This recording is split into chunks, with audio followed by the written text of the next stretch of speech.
በ9 ወራት 344,000 ለሚሆኑ ዜጎች የስራ ዕድል ተፈጥሯል ማለት ነው በውጭ ሀገራት ብቻ። ይሄ የርቀት ስራን አይጨምርም። የርቀት ስራም እንደዚሁ አሁን ያለው ዲጂታል ዓለም የፈጠረው አዲስ ዕድል ነው።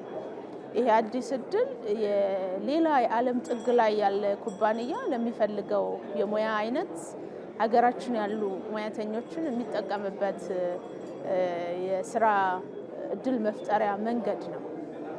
በጣም ብዙ የሙያ አይነቶች በዚህ ውስጥ ይካተታሉ። በርካታ ሙያተኞች ይሄንን ሰርቪስ ኦንላይን ነው ማግኘት የሚችሉት። እስካሁን ከ45,000 ገደማ የሚሆኑ ወጣቶች የዚህ ፕሮግራም ተጠቃሚ ይሆናሉ። ግን በየቀኑ ፍላጎቱ ብዙ ነው።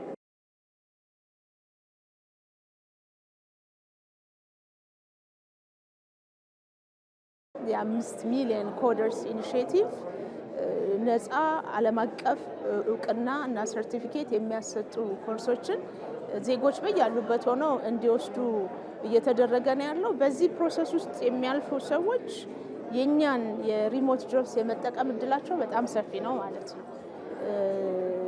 ይመከራል፣ ይመረጣል፣ ለሁሉም ሰው ክፍት ነው። ነገር ግን እኔ ቀደም ብዬ የተዘጋጀውበት የዲጂታል ስኪል አለኝ የሚል ማንኛውም ሰው በሚፈለገው የሙያ አይነት የኛ ሲስተም ላይ ሬጅስተር አድርጎ እድሉን መጠቀም ይችላሉና በዛ ደረጃ ይሄም ስራ እየተሰራ ነው ያለው።